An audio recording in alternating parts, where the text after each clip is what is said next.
Hello, my name is Sarah Flores, and I operate a food truck called Loli's Streetery. I'm going to take this opportunity to go ahead and update our hours for the weekend. So we operate through Street Food Finder. This is a website that gives us a list of food trucks operating in the area, along with the location and time they're going to be open.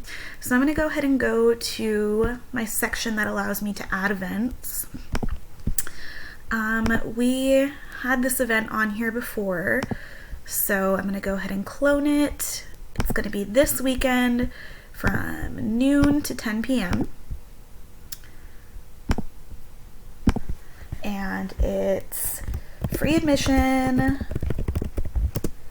kid friendly, pet friendly. Very important. So I'm going to do that twice because it's Saturday and Sunday.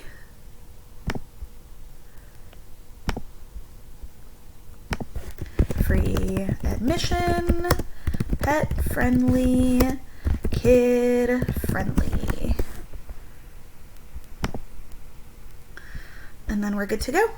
If we go to our photos, you can see a little bit of everything.